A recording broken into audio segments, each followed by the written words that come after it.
예수님께서는 공생의 동안에 그분의 말씀과 표적을 통해서 우리를 향한 하나님 성부 하나님의 사랑을 몸소 계시하셨습니다. 오늘 살펴볼 본문 마태복음 16장 앞에 15장에서는 예수님께서 오병이어의 사건을 통해서 자신이 하늘로부터 내려온 그 만나이신 것을 계시하셨습니다. 그런데 당시 바리새인들, 서기관들, 사두개인들은 그 오병이어를 매우 하찮게 생각을 했습니다. 그 마음이 매우 교만하고 패역한 생각이 들었습니다. 예수님께서 제자들의 손을 통해서 건네주는 그 물고기 한 마리 또 떡 한 덩어리를 받으면서 이것이 무슨 그 대단한 것인가, 여기에 무슨 그 하나님의 능력이 들어있는가 하는 그러한 교만한 생각이 들었습니다. 당시 사두개인들은 유대교를 신봉하면서 부귀영화를 이제 권력을 장악한 그러한 종교 귀족 계층이었습니다.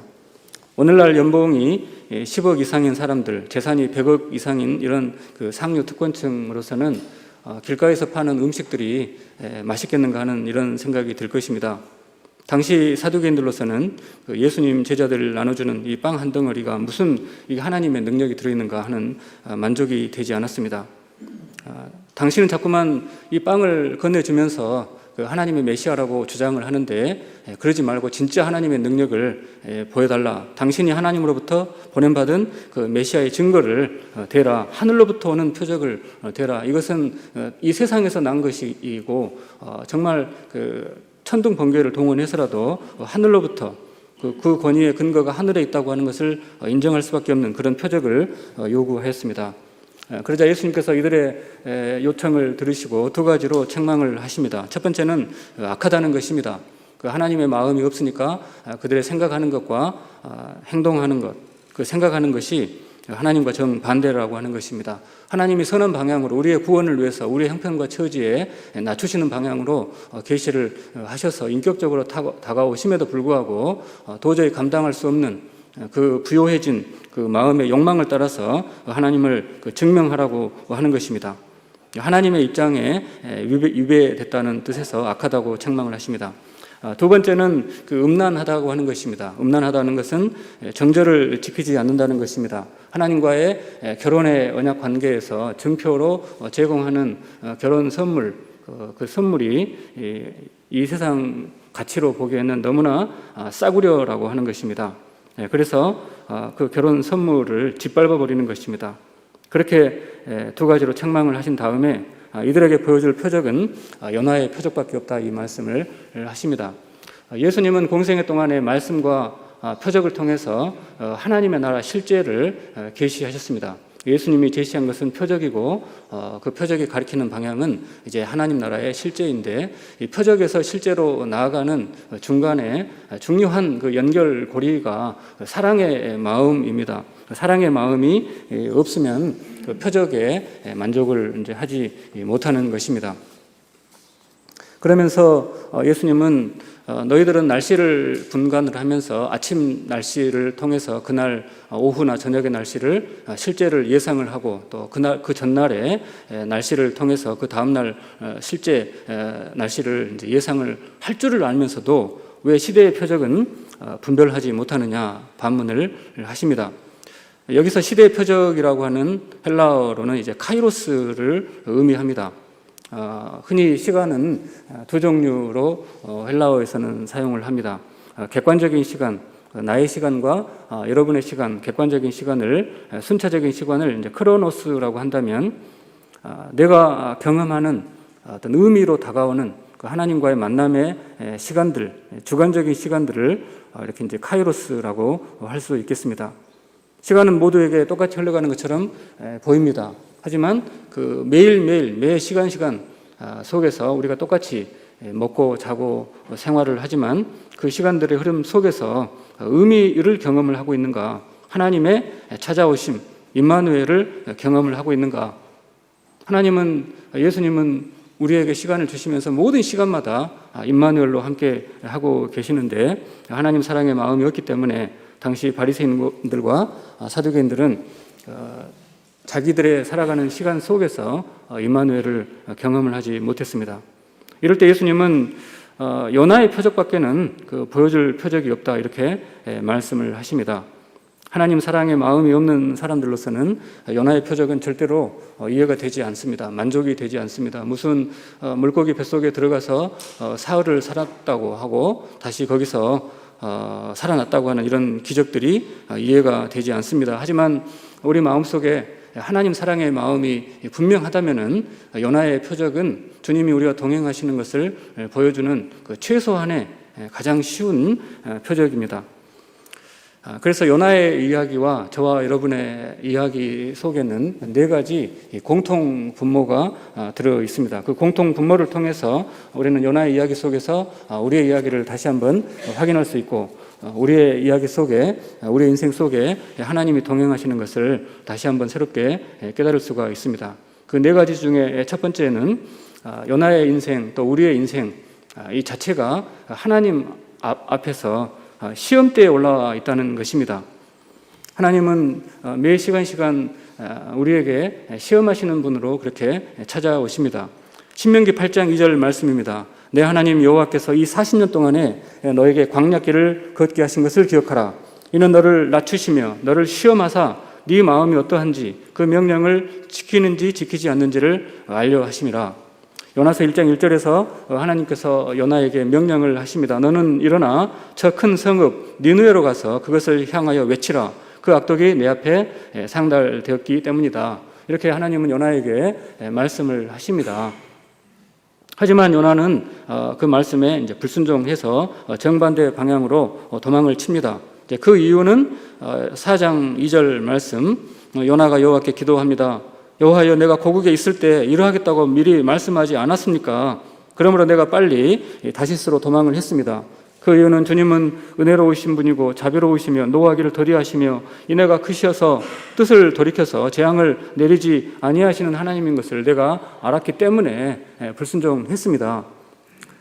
요나 당시 아수르 제국은 강력한 군사력을 가지고 있었습니다. 이스라엘을 침공해서 요나의 가족들, 친구들, 친척들을 죽이고 이스라엘 백성들을 살해하였습니다. 요나로서는 이 니느웨 사람들과는 정말 철천지 원수가 되었습니다.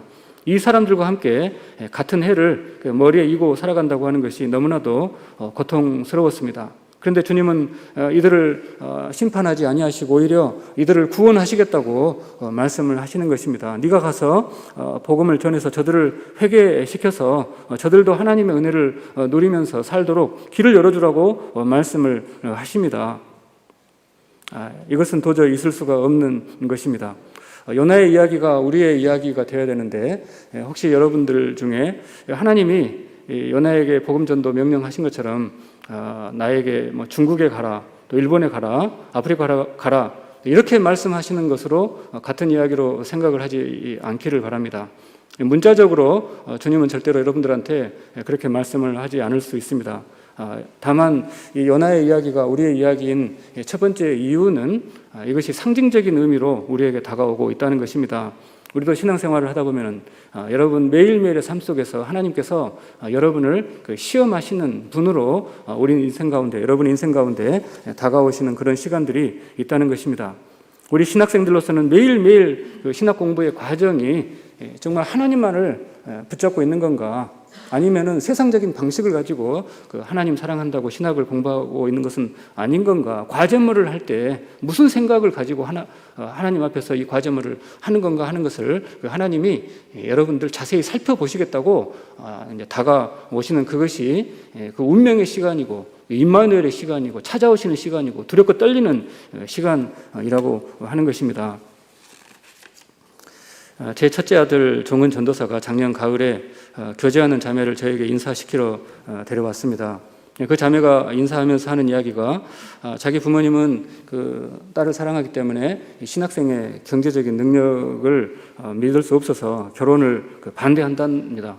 그런데 본인은 그 신앙을 가장 중요하게 여기면서 신학생과 이제 결혼을 하겠다. 그러면서 저에게 묻습니다. 부모님이 결혼식에 오실 수 없는 상황이 되더라도 결혼을 허락을 해줄 수 있는 건가? 제가 그 이야기를 들으면서 이 부모가 반대하는 결혼을 과연 하나님은 영광을 받으시는 건가? 이 상황에서 저는 그 살아계신 하나님을 어떻게 이해하는 것인지 시험대에 오른 이제 그러한 생각이 들었습니다. 요나의 이야기가 요나의 이야기, 우리의 이야기 두 번째 공통 분모가 있습니다. 하나님 말씀에 불순종했을 때 뒤따르는 그 하나님의 징계가 너무나도 신속하다는 것이고 그 깨달음은 나만 깨닫는다는 것이 너무나 고통스러운 것입니다. 요나가 니느웨로 가서 복음을 전하라고 하는 이 하나님의 명령을 거부합니다. 정반대 다시스로 가는 배에 오르고 지중해 항해가 시작이 되자마자 곧바로 하나님의 징계가 시작이 됩니다. 4절에서 여호와께서 큰 바람을 바다 위에 내리심에 바다 가운데 큰 폭풍이 일어나 배가 거의 깨지게 되었습니다. 배가 곧 파산할 그런 상황에 내몰렸습니다. 5절에서 사공들이 두려워서 이제 배를 가볍게 하기 위해서 자기의 신들을 부르면서 또 배를 가볍게 하기 위해서 그 가운데 이제 귀중한 물건들을 바다에 투척을 하고 있습니다. 신들의 이름을 부른다는 것은 이제 심층의 사고 방식을 말하는 것이고 물건을 던지는 것은 이제 표층의 행동을 하는 것입니다. 그 심층의 생각과 표층의 행동이 서로 연결되어 있습니다. 선원들은 풍랑 중에 이제 배를 가볍게 하기 위해서 물건들을 이제 던지고 있습니다만은 이 물건의 입장에서 한번 생각을 해볼 필요가 있습니다. 물건의 입장에서 배에 실을 때는 굉장히 왕보다 더 귀하게 대접을 해주는 것 같았습니다. 정성스럽게 그렇게 관리를 해줄 때는 언제고 이제 갑자기 나를 이 차가운 물속으로 그렇게 내동댕이를 치는 건가 그런 생각이 들었습니다. 실존주의 철학자인 하이데거는 하나님의 섭리를 부정하고 자기 인생 속에서 운명이라고 하는 단어마저도 쓰면은 안 되는 철저한 실존주의, 내 실존, 내가 느끼는 감정이 중요하다고 하는 이 현대인들을 향해서 하나의 개념을 제시했습니다. 과거가 현재를 향하여 어떤 투석기가, 과거의 투석기가 나를 이 현재에다가 던졌다. 그런 던진 받은 인생을 가리켜서 이제 피투성이라고 하는 그런 단어를 사용을 했습니다. 피는 이제 수동적이고 투는 던졌다는 것입니다. 저와 여러분이 예수 안 믿는 사람들을 말하는 것입니다. 내가 선택하지 않는 것들로 인해서 내가 고난을 당해야만 하는 이런 상황 속에 내몰렸다는 것입니다.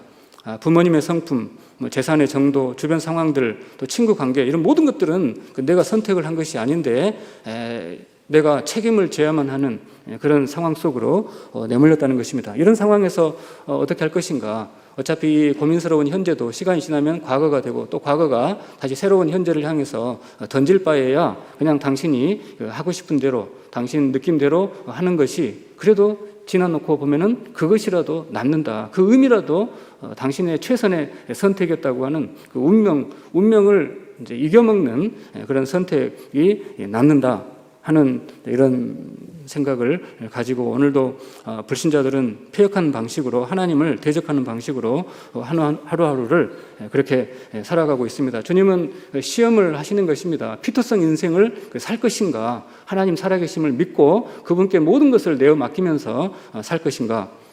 요나는 이 모든 고난의 상황이 자기가 하나님 말씀에 불순종했기 때문에 하나님이 징계하시는 것을 깨달았습니다. 그래서 나를 바다에 던지라 그렇게 제안을 합니다. 이 심판을 내 혼자 다 감당을 하겠다 그렇게 제안을 합니다. 성령 하나님은 지금도 우리 양심 속에 살아 계시면서 이 말씀의 기준을 우리에게 들이대면서 말씀 불순종에 대한 깨달음을 가지게 하십니다. 그로 말미암아서 우리 마음에 양심의 가책이 생기고 죄책감이 생기고 나만 혼자 이렇게 괴로워하는 시간들을 가지게 됩니다. 그 시간이 하나님께서 우리 인생 가운데 징계하시는 하나님으로 찾아오시는 두 번째 그러한 운명의 시간이고 카이로스의 표적이고 임마누엘의 표적입니다. 세 번째 공통 분모는 우리가 살고 있는 이 인생 자체가 물고기 뱃속입니다. 우리는 사망 권세 속에 살고 있습니다. 하지만 죽으려고 해도 죽어지지 않는 부활의 능력이 우리 안에 있어서 우리가 이 물고기 뱃속에 이 사망 권세 속에서 매일매일 하나님 주시는 부활의 능력으로 내가 이길 수 없는 것들을 이기는 그런 삶을 살고 있다는 것입니다. 요나가 물고기 뱃속에서 그 사망 권세 속에서 회개를 할 때 이제 그 하나님께서 그를 다시 이제 토해내게 하십니다. 육지로 토해내게 하십니다. 네 번째 공통 분모입니다. 그것은 우리가 억지로라도 하나님 말씀에 순종했을 때 뒤따르는 그 부활의 능력, 하나님 말씀 순종의 열매가 곧바로 신속하게 나타난다는 것입니다. 요나는 물고기 뱃속에서 간절히 회개를 합니다. 그리고 2장 10절로 가게 되면 여호와께서 그 물고기를 명령하여 요나를 육지에 토하도록 그렇게 하십니다. 그리고 3장 1절로 가면 다시 하나님의 말씀이 두 번째로 임합니다. 왜 두 번째로 임하겠습니까? 첫 번째 말씀을 들었습니다. 그리고 부활의 능력을 뱃속에서 경험을 했습니다. 사망 권세 속에서 경험을 했습니다. 하지만 여전히 하나님 말씀 전적으로 순종하고 싶지는 않습니다.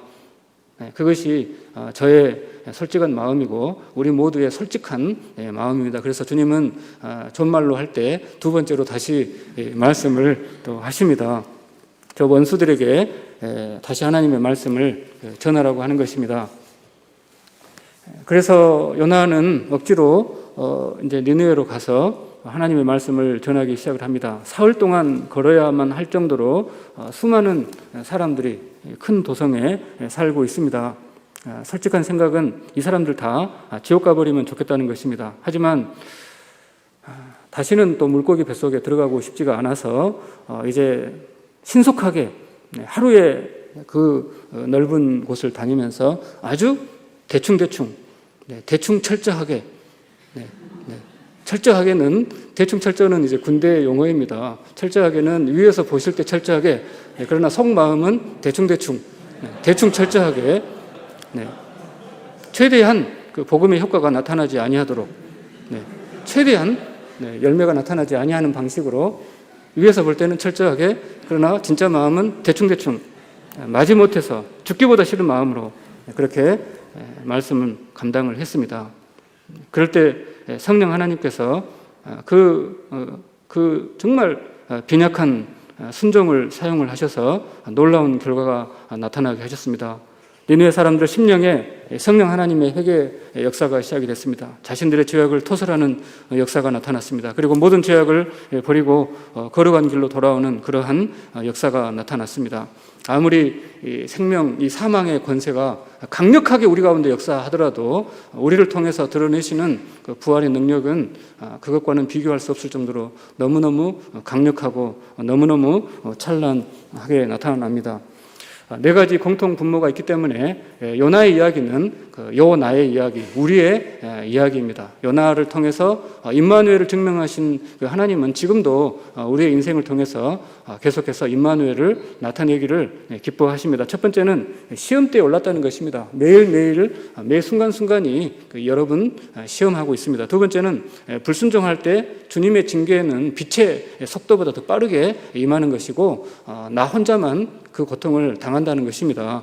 그럼에도 불구하고 주님 우리가 죽어버리고 싶은 때에도 우리는 죽이지 아니하시고 이 사망 권세 속에서 우리를 살려내시는 그 부활의 능력이 세 번째로 확실하다는 것이고 억지로라도 대충 철저하게 순종을 할 때 주님은 이것을 사용해서 나타내시는 능력이 참으로 엄청나다고 하는 것입니다. 올해 1월 초에 제 아버지가 이제 연로하셔서 향년 85세로 이제 넘어지셨습니다. 다리를 다쳐서 폐혈증으로 응급실에 입원을 하셔가지고 제가 아주 급하게 내려갔습니다. 돌아가시는 줄 알고 급하게 이제 내려가서 손자 며느리 될 사람이라고 사진을 보여드렸습니다. 아버지가 눈을 감고 누워 계시다가 사진을 보여드리겠다고 하니까는 눈을 벌쩍 뜨고 막 일어나시겠다고 하시면서 반가워하셨습니다. 이제 신방 예배를 드리면서 제가 말씀을 드렸습니다. 아버지 속히 건강을 회복을 하셔서 손자 며느리 결혼식 때 축복을 해주시기를 바랍니다. 아니면 천국에서 다시 뵙겠습니다. 그렇게 인사를 드리고 올라왔습니다. 결혼식을 5월 20일로 정하고 결혼식을 준비를 하는데 자매 쪽 그 부모의 마음이 쉽게 바뀔 것 같지가 않습니다. 또 주변에서 그 자부에게 하는 이야기가 종교가 달라서 억지로 결혼을 하게 되는 경우에 이제 손자 손녀를 안겨서 그분의 마음을 이제 바꾸고 재롱을 떨기까지는 10년이 걸린다. 그래서 부모님이 이제 결혼식에 참석할 가능성을 완전히 포기했었습니다. 저는 그 기도를 하는데 부모님의 축복이 없는 결혼식은 이 혼인 잔치에 포도주가 없는 그런 혼인 잔치를 주님은 영광을 받으시겠는가? 그 장인 그 사돈의 마음이 저한테 이렇게 들어오는 느낌이 들었습니다. 기도하는데 사돈 어른이 제 마음속에서 막 탄식을 하는 것 같습니다. 예수 믿는 사람들은 이렇게 이기적입니까? 내가 30년 동안 고이 키워놓은 내 딸을 신앙이 같다고 하는 그 이유로 가져가도 되는 당신네 하나님들은 이렇게 이기적입니까? 하는 그런 느낌이 들어가지고 매우 힘들었습니다. 그래서 저도 그 사돈 어른의 그 마음에 대항할 수 있는 어떤 그 생각을 달라고 기도를 했습니다. 그랬더니 하나님께서 또 지혜를 주셨습니다. 딸이 이 세상에 처음 태어났을 때 부모님은 그 모든 것을 내어주고 싶은 그 간절한 그 사랑의 마음으로 이 딸을 바라보고 이 딸 때문에 즐거워하고 행복했습니다. 그 사랑의 마음은 부모님의 마음이 아니고 우리 하나님께서 자기 자녀에게 전달해 주라고 부모님에게 대신 맡겨놓은 그 사랑의 마음 주님께서 회복시켜 주시옵소서. 그 아버지 마음속에 하나님 아버지의 사랑의 마음 회복시켜 주시옵소서. 결혼식을 이제 2주 앞두고 5월 6일 토요일에 자부를 데리고 요양원에 계신 아버님 이제 병문안을 갔습니다. 병문안 요양원에 계시기 때문에 결혼식에 참석을 하기가 어려우니까 보여드려야 되겠다. 병문안을 갔습니다. 그런데 결핵 그 양성 반응이 나와서 면회를 하지 못하고 그냥 이제 올라오는데 저의 마음이 많이 좋지 않았습니다. 자부를 아버님한테 손자 며느리를 아버지한테 보여드리지 못하는 나는 불효자다 하는 생각이 너무 힘들었습니다. 또 제가 혼주 입장에서 만일에 그쪽 부모님이 결혼식에 참석을 하지 않으면은 이제 이 사람한테는 평생토록 그 마음에 큰 그 상처가 되지 않겠는가. 우울한 결혼식을 이제 혼주 입장에서 감당해야 되는 것이 너무 힘들었습니다. 그래서 내가 내일은 직접 사돈 어른한테 전화로 해서 단판을 지어야 되겠다. 그렇게 결심을 했습니다. 간절히 기도했습니다. 그런데 그 다음 날 사돈에게서 연락이 왔습니다. 결혼식에 참석을 하겠다. 그래서 지난 토요일 날 이제 아들이 인사를 드리고 또 주일 저녁에 상견례를 토요일에 인사드리고 또 그 다음 날 주일 저녁에 상견례를 했습니다. 그 상견례한 그 다음 날 월요일 새벽에 아버님 돌아가셨다고 하는 그런 연락을 받았습니다. 그리고 그래서 이제 장례식을 월화수 장례식을 치렀습니다. 또 장례식에 손주 며느리도 기쁨으로 인사를 드릴 수가 있었습니다. 이 모든 일들을 진행하면서 제 마음속에 퍼즐 하나가 박혔습니다. 제 육신의 아버지가 하늘 아버지께 그 병상에서 간절히 이 손주 며느리의 행복한 결혼을 위해서 간절히 병상에서 기도한 그 기도에 우리 하늘 아버지께서 응답을 하시고 또 자부 부모님 마음 속에 심겨둔 그 딸을 향한 그 사랑의 마음 하나님께서 회복을 시켜 주셨습니다. 그리고 또 사돈 어른이 특송을 하겠는데 제목은 안 가르쳐 주겠다고 해서 매우 긴장을 했습니다. 그래서 토요일 날 그 양가 부모님과 하객들 축복 속에서 이제 결혼 예배를 이제 드렸는데 사돈이 이제 특송을 하면서 모두가 이제 눈물 바다가 되었습니다. 잘 살아야 된다. 아빠의 마음은 그것뿐이다 하는 이 특송으로 딸이 이제 펑펑 울게 만들었습니다. 저는 지난 3주 사이에 지옥과 천국을 오간 느낌입니다. 제가 아버님 장례식의 상주로서 또 아들 결혼식의 혼주로서 장례식과 결혼식을 감당하면서 가장 크게 깨달은 것이 있습니다. 우리 주님은 먼저 말씀을 하십니다. 말씀을 통해서 약속을 거십니다. 언약을 맺습니다. 두 번째로는 성령의 감동을 통해서 우리 마음속에 강력한 믿음, 사망 권세 이기는 믿음을 만들어냅니다. 상황은 달라지는 것이 없습니다. 하지만 시간이 지난 다음에 주님은 약속하신 말씀 그대로 우리 눈앞에 성취를 하십니다. 이것이 주님이 우리에게 찾아오시고 우리 가운데 일하시는 가장 기본적인 방식입니다. 저는 동일한 우리 주님의 임마누엘의 표적이 우리 전도사님들과도 함께하고 계시는 줄 믿습니다. 여러분 합신에 입학해서 이곳에 공부하고 있는 것 자체가 여러분 크신 하나님이 여러분들 인생 가운데서 놀라운 능력으로, 놀라운 지혜와 놀라운 권능으로 그렇게 일하고 계심을 믿으시기 바랍니다. 믿음이 없더라도 이것은 그냥 진행이 되는 것입니다. 믿음을 강요하지는 않겠습니다. 동의를 강요하지는 않겠습니다. 주님이 그냥 하고 계시는 일이기 때문에 그냥 저는 선포만 할 것이고, 증거를 요구하신다면은, 그 표적을 요구하신다면은 여러분 가족들이 여러분을 보고 있습니다. 여러분 주변의 사람들이 여러분을 보고 있습니다. 그들이 이제 6개월 후에, 1년 후에 말하고 있는 거죠. 1학년들한테는 좀 1년이 걸립니다. 2학년들, 3학년들은 아마 지금부터 듣기 시작을 할 것입니다. 달라지고 있다고, 전도사다워지고 있다고, 그렇게 격려해 주는 것들. 그래서 억지로라도 신학 수업을 받으면서 또 경건 훈련을 받는 가운데 하나님 우리 가운데 일하시는 놀라운 그 임마누엘의 표적이 나타나고 있습니다. 우리 주 하나님, 성령 하나님께서 우리와 동행하시고 우리를 통해서 참 세상이 할 수 없는 일들을 나타내기를 기뻐하고 계십니다. 이것이 임마누엘의 표적입니다. 이러한 은총과 평강이 앞으로도 항상 함께 하실 것을 믿고 축복하고 축원합니다. 다 함께 몇 가지를 놓고 기도하는 시간을 가지겠습니다. 만왕의 왕이요 만군의 주 우리 하나님 아버지, 주님의 크신 은혜와 사랑을 감사드리옵나이다. 오늘도 우리 가운데 죽은 하나님이 아니라 살아 역사하시는 하나님으로 우리를 구속하시고 우리를 한 걸음 한 걸음 인도하여 주시고 우리 힘으로 이룰 수 없는 거룩한 하나님의 나라를 향하여 오늘도 주의 말씀과 성령의 능력으로 우리를 한 걸음 한 걸음 간섭하고 계시는 주님의 그 크신 은혜와 능력과 영광을 찬양합니다. 주님, 신학교가 어려워지고 있습니다.